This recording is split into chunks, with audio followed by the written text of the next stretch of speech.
Sheila Aldridge leaned back in her desk chair, considering how to answer. She glanced over at her empty desk calendar, although she already knew she didn't have plans over the Christmas holiday.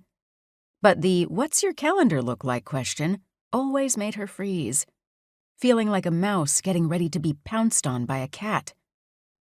Real estate slowed this time of year, making it one of her least favorite seasons, especially since her divorce. But this wasn't just anyone asking. It was Natalie. "My schedule is fairly flexible. What are you thinking?" "I want you to come stay with me for the holidays. I miss my best friend," Natalie said. "Please say yes. I promise it'll be fun." Natalie had moved from Richmond to the tiny mountain town of Chestnut Ridge last year, following a devastating loss. Sheila understood that Natalie needed to get back on her feet, even take time to lick her wounds. But she never thought she'd stay up there. I'd have guessed she'd last 3 months, tops. "Why don't you come here instead? We could do the lights at Lewis Ginter Botanical Garden. It'll be like old times." Sheila could never get Dan to go see them.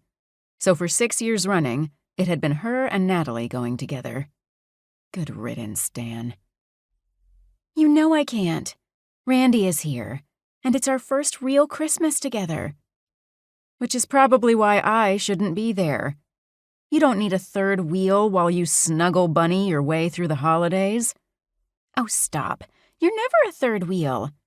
Plus, the town has this huge festival called the Christmas Tree Stroll. It'll be fun." "Exactly how huge? There aren't but a couple thousand people in the whole town." It came out a little snarkier than she'd intended. "Everyone will be there. If it's one thing about Chestnut Ridge I've learned, it's that folks enjoy getting together.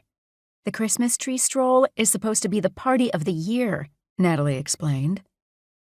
Sheila had thought Natalie's move into her late husband's hunting cabin was a big mistake for a girl used to all the conveniences of living in the city. But the joy in Natalie's voice was undeniable. She was making a new life for herself in the small town of Chestnut Ridge, and it warmed Sheila's heart that Natalie sounded like her old self again.